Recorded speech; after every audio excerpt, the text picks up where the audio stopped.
Bonjour à tous.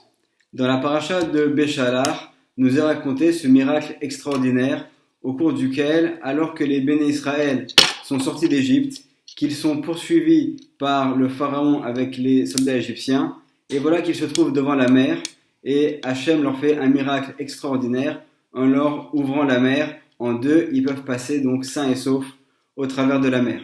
Et suite à cette traversée, donc ils vont chanter ce chant très connu qui est la Shirat Hayam, donc ce cantique qui va être récité par Moshe et par les béné Israël lorsqu'ils traversent la mer.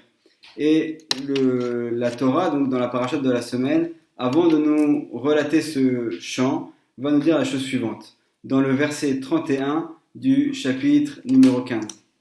Vayar Israël, et ayad agedola, asher asa Adonai b'Mitzrayim, vayireu ha'am et Adonai, vayaminu badonai, uv Moshe avdo. Israël vit la grande main que Hachem avait déployée contre l'Égypte. Le peuple craignit Hachem, ils crurent en Hachem et en Moshe son serviteur. Alors on va essayer d'expliquer quelle est cette grande main que les béné Israël ont pu voir. Bien évidemment, Chas de Shalom, il ne faut surtout pas prendre ce verset au sens littéral, et on va essayer, grâce aux enseignements du Ben Ishraï, d'expliquer donc à quelle grande main ici on fait allusion. Nos sages, dans le traité de Brachot, nous enseignent que celui qui voit un miracle, alors doit remercier Hachem pour tous les autres miracles qu'il a pu voir également. Alors, on va essayer de comprendre ici à quelle grande main on faisait allusion. Si on prend donc au début de la paracha de Shemot, dans le chapitre numéro 2, le verset numéro 5, alors voilà que donc la Yocheved, la mère de Moshe, pour sauver Moshe, son fils, du décret de Pharaon qui ordonnait de jeter dans le Nil tous les premiers-nés garçons, alors elle a mis Moshe dans une corbeille en osier qu'elle a déposée sur le Nil en espérant que de cette manière-là, il puisse être sauvé. Et voilà que la fille de Pharaon elle-même, alors qu'elle se trempe à ce moment-là dans le Nil, va apercevoir ce panier, et donc le verset nous dit Vatered bat paro lichot alayor. Donc la fille de Pharaon descendit pour se laver sur le fleuve. Venaharotea olechot aliad ayeor. Et ces jeunes filles marchaient à côté du fleuve.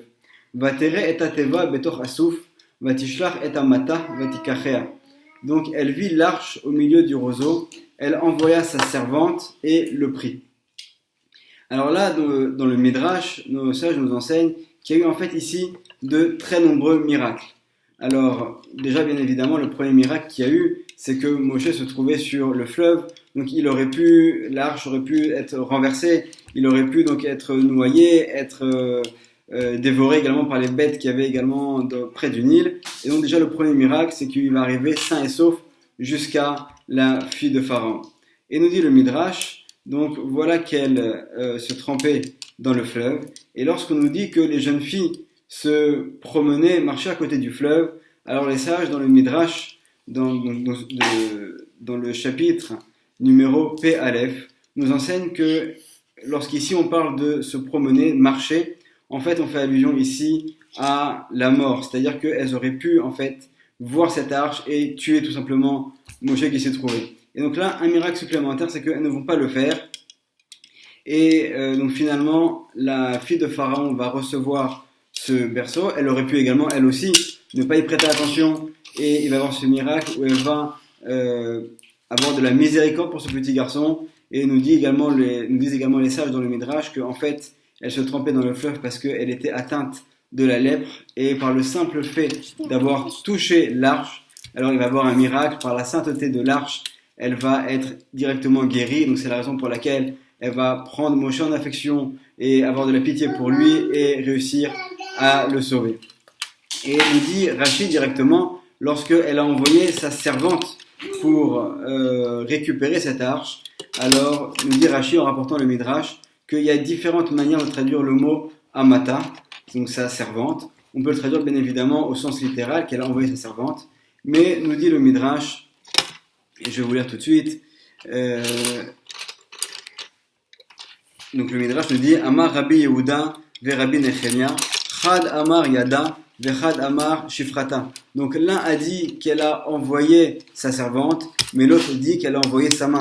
Et là, donc il y a cette histoire connue qui est rapportée par nos sages qui dit que bien que l'arche était loin, alors il va y avoir un miracle, c'est que sa main va s'allonger et par miracle, elle va réussir elle-même directement avec sa propre main à récupérer donc l'arche dans laquelle se trouve Moshe. Et donc c'est à cela que font allusion les bénis Israël. Lorsqu'ils ont traversé la mer, alors qu'ils ont passé donc les 10 plaies, tout ce qui est passé en Égypte, alors ils vont enfin remercier Hachem. Mais la première chose pour laquelle ils le remercient, c'est le premier miracle auquel ils ont assisté, le fait que Moshe en fait a été sauvé. Et ce miracle qui à l'époque c'était pas un miracle qui était visible, contrairement aux 10 plaies, contrairement à la traversée de la mer, c'était pas un miracle qui était visible. Et pourtant les bénis Israël vont comprendre que c'est par cela que tout a commencé, par ce premier miracle au cours duquel Moshe Rabbeinu, notre maître, alors que c'est encore un tout petit bébé, a été sauvé. Alors c'est de là que tout va commencer, que le processus de la délivrance va commencer par le simple fait que Moshe a été sauvé et par tous les miracles qu'il y a eu déjà autour de cette délivrance que Moshe d'un point de vue personnel a eu et qui a permis par la suite de permettre la délivrance de tout l'homme Israël. Bezrat Hashem, nous aussi, aujourd'hui on voit qu'on a un processus de délivrance qui est enclenché mais qui n'est pas encore abouti. Alors Bezrat Hashem, que nous aussi on puisse avoir le zchut de voir la délivrance totale. Bimera, Beyamenu, Uberachamim, Amen. Shabbat Shalom.